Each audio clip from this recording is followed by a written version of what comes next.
Hello! If you are watching this video today, I welcome you. I appreciate you being here. And today I'm going to share my 5 ways that educators can build a secure attachment to a child in their care. I really love this topic. I love talking about these different things. It's very close to my heart because I have spent the last 11 or more years as an unschooling parent, unlearning all of the unhealthy beliefs and perspectives that led me down a very different parenting path with my own children.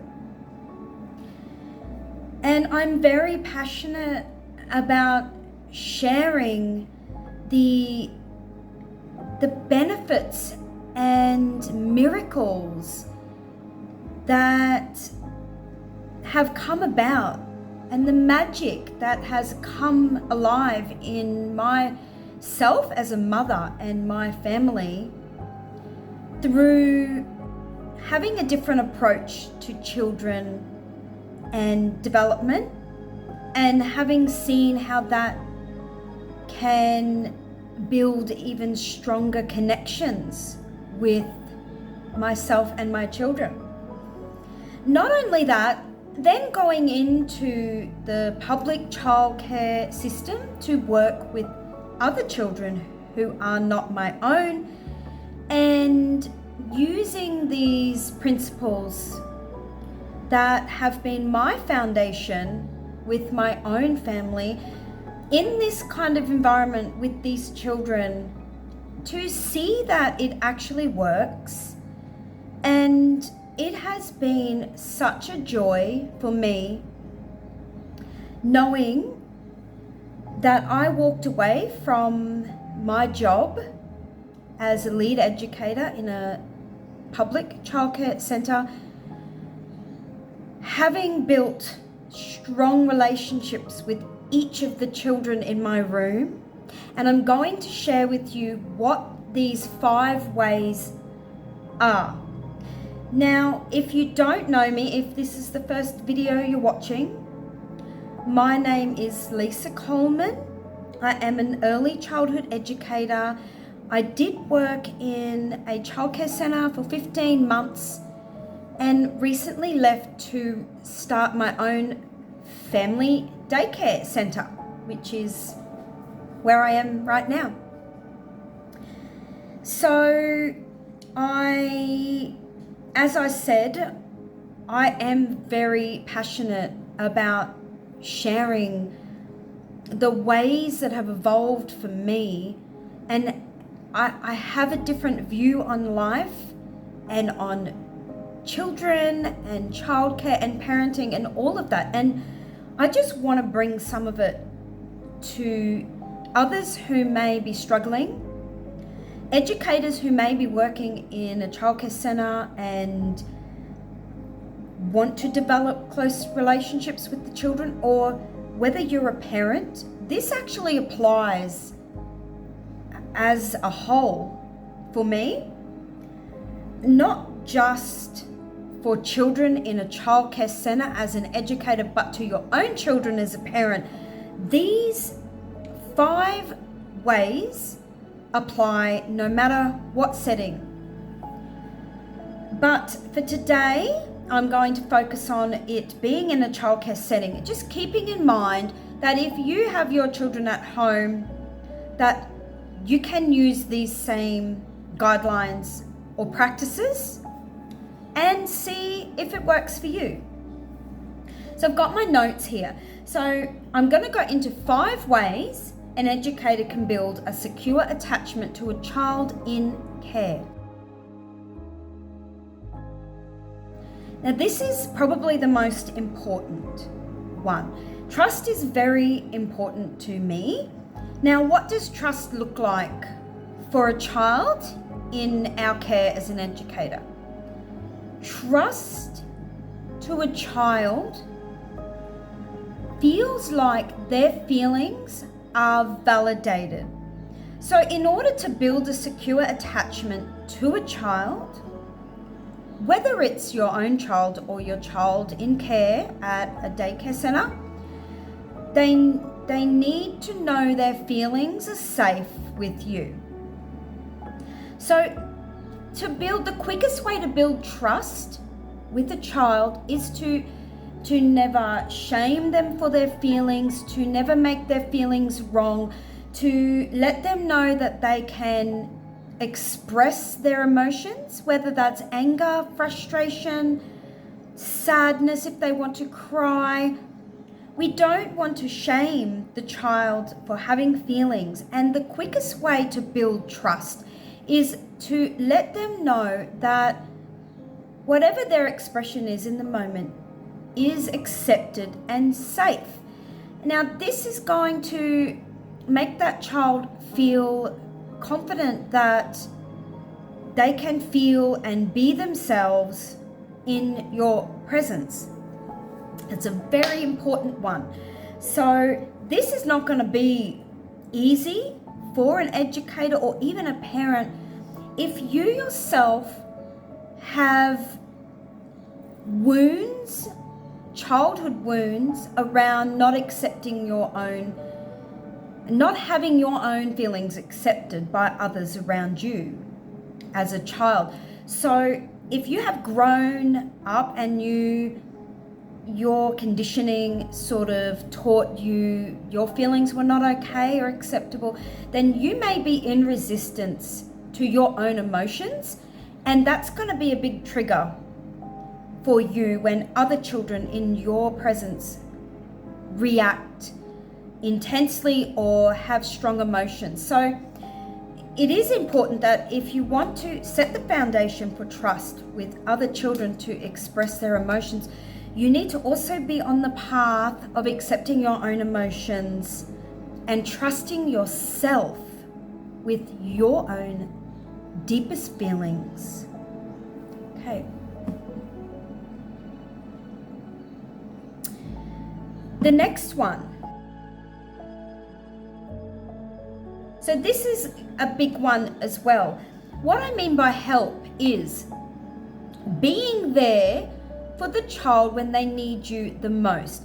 So this could mean showing affection. So if the child is sad, not just letting them express themselves, but if they want to be held and cuddled, or they might want to rub on the back or to pat their head, just some children don't like to be touched, but some children crave to be touched. They crave to be held. They crave to feel loved.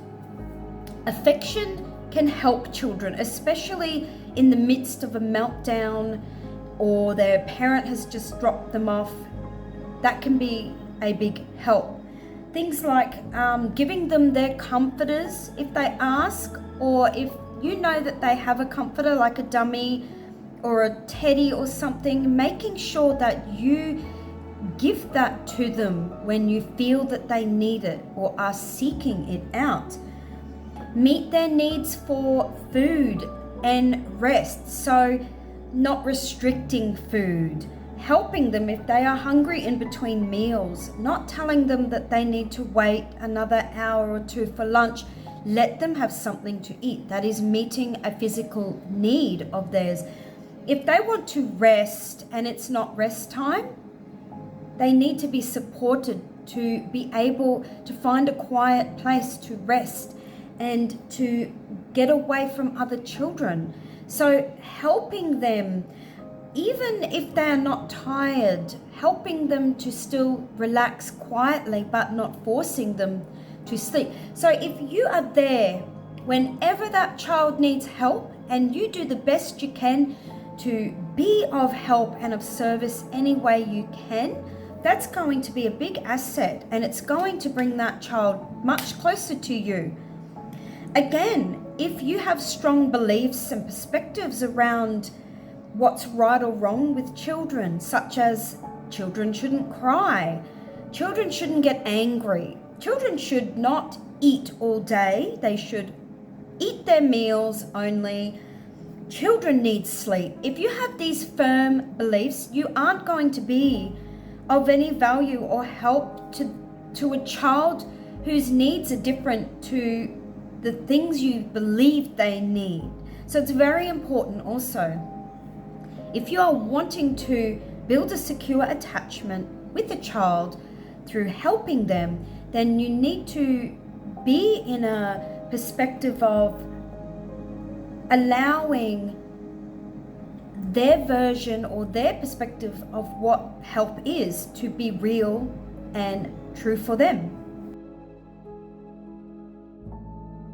So this can look like when there's a drop-off in the morning, instead of trying to persuade that child that everything's gonna be okay, mummy will be back very soon, or you'll be okay, let's go do this thing, trying to distract a child away from their feelings. It's not being honest with that child.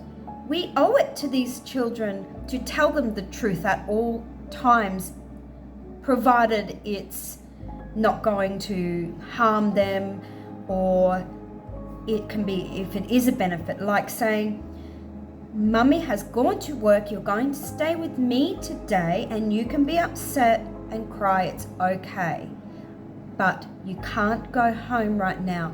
I know you want to go. I wish you could go home. I wish mummy could come back to get you, but I'm very sorry, you'll have to stay with me for now. Now, if the child doesn't respond to that, I wouldn't leave it with the, but you have to stay with me. I would put that first. You have to stay with me, but I know you really want to go home. So we want to end it with the validation of what they want. Honesty. So if you are in a position as an educator to make a phone call to a parent, let's say the parent says, if they don't settle or they're upset, call me, or if the child, now use your discretion, because there are some children that will play on this, and if you say you're going to call mum, they will expect it all the time. So use your discernment. I've actually been in situations where I would speak to the parent and the parent agreed it was okay, that when this child, because he only came a couple of days a week, when he would be very anxious and very worked up and was unable to self-regulate or calm down, I would say, I'll call mum or I'll call dad and just tell them you want to go home. Now, yes, a couple of times, probably not very often, maybe once, twice at the most, I may have said that to a child just to calm them, and may have not actually made the phone call, only because A, that parent I didn't feel would really appreciate that, or B, I knew that parent was at work and they could not be contacted. But in the situations where the parent was okay with it, I would tell the child, I will call mum and let her know how you feel. And I would go and I'd make that phone call. I would go back and tell the child, I called mummy, she's going to come after work later, and often that child would calm right down, knowing that I had made contact. It was like a bridge between them and their parent, the phone call. So honesty, being very honest, or saying up front to children, okay, we're going to have lunch now, and then we're going to have a rest, and you may not want to sleep, and that's okay. You can play with a toy or read a book, but you are going to have to lay down and have a rest. So honesty is in, rather than coercion and threats, it's rest time, do as you're told, this is what's happening, just being upfront. If a child comes to you, like often I would be crying at work because I just really didn't like my job. It was very stressful. It was very painful for me to work with so many children that were experiencing trauma and separation anxiety, that really had a big effect on me. And often the children would find me crying at work. And I didn't do it intentionally in front of them, but I also wouldn't hide it. So if a child would come up to me and, "Miss Leisa, are you crying?" I would say yes. And sometimes I could not actually stop myself from crying. It just was pouring out of me. Sometimes I would have to go to the bathroom for 10 minutes and come back. Sometimes I'd hide in the prep room if there were other educators. But a lot of times the children did catch me in a moment, and I would just cry. I would continue crying and I would say, "Yes, I'm sad." "Why, Miss Leisa?" "Because I don't want to be here right now. I don't feel good right now," or "I feel very stressed right now," or "I got cranky at you earlier and I feel guilty right now." And this is something that I've always done with my own children. I don't hide my emotions from them. I don't go to them and pour everything out to them. But if they happen to find me in my room crying and they ask me, as honest as I can, without maybe sharing details that could affect them negatively, I will say, "I'm feeling hurt right now. I'm feeling lonely. I'm feeling left out. I'm just feeling like a bad mum. I'm feeling guilty."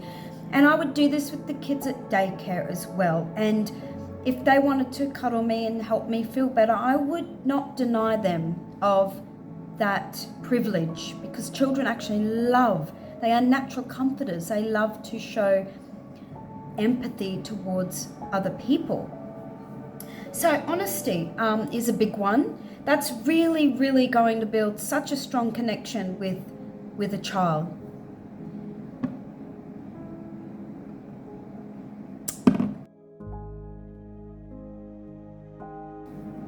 So this is a good one. This is a big one. Often in childcare, we are trying to teach children respect. We are trying to teach them what that is, that they must respect the educators, their teachers, when actually it is us who needs to respect them. Especially if we are wanting respect, the quickest way to go about that is to respect that child. If we are a teacher or an educator and we are constantly telling children what to do, and we're threatening and we're ordering and we're not letting them have a voice, we're not letting them say no, we're not letting them resist certain things or have preferences, then we are disrespecting them. And what do you think they're going to learn? They're not going to learn respect. They need this demonstrated to them. They need a role model for this. What this looks like is respecting their boundaries. Is in their personal rules, or how they respond to one of their personal rules. Like, I don't like being made to lay on a bed. That's a very real boundary that a child may have. If they are not tired and they don't even want to look at a bed, and they are picked up and put on a bed, and I will admit I've made this mistake as an educator in a childcare centre, thinking that that's what had to be done. Of course, I would reflect on this later and realise it is not the right way to go about it, because I was not honouring that child's boundaries. I was disrespecting them. Things like forcing them to sit on the toilet if they don't want to, and things like what they do and what they don't want to do throughout the day. So, and their sense of rebellion. So rebellion in children is quite natural. If they are not having their boundaries respected, or they are not allowed to speak up and have a voice, they will often rebel to any form of control, whether that's in the short term and immediate, or if it's a long-term consequence that comes out later.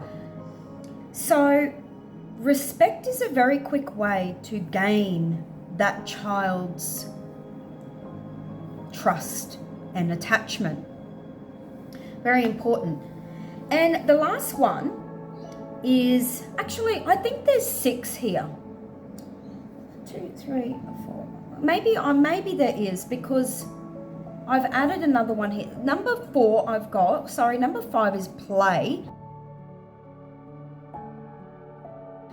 Now, play is so foundational for building a secure attachment to a child. So actually, I will include this 6th one into this 5th topic, play, because it kind of all comes together. And that was going to be that to build a secure attachment to a child, we want to be there to guide them rather than teach them. Now, this doesn't mean that teaching doesn't occur, but we want the teaching to occur naturally, in the spur of the moment, spontaneously. So working and playing and having fun with colours, and questions get asked about mixing colours, and we answer the questions. That's teaching. But when we sit down and when we're all about being the teacher and the educator, and I'm the boss and you must do as I say, then the children, they don't see us on the same level as them. This is why play is so important, because it helps children to loosen up. When you are in a state of play yourself with children, they don't feel threatened or intimidated by you. They feel like you're their friend. I actually incorporated play. I tried to every single day. This could look like me on all fours outside with children riding on my back like a horsey around the yard, or playing hide and seek, or tickles that children love.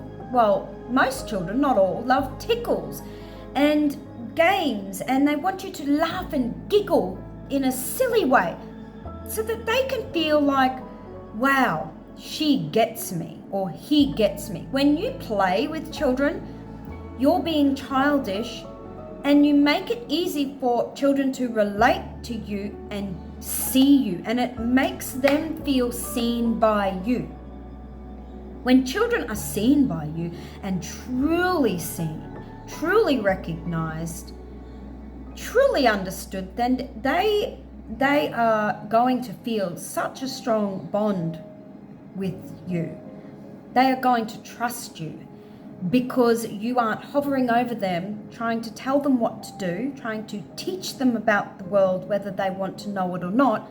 You are simply there to enjoy their company and have fun and be silly and play, take a load off. Life is not serious, life is fun.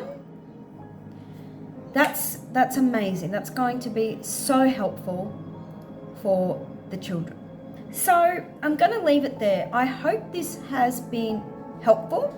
Let me know in the comments if I've left anything out that you may feel could help. I would love to hear it. Or if there is another topic that you would like me to share, I want to hear from you, and I would be happy to make a video on that topic. So, love to you all.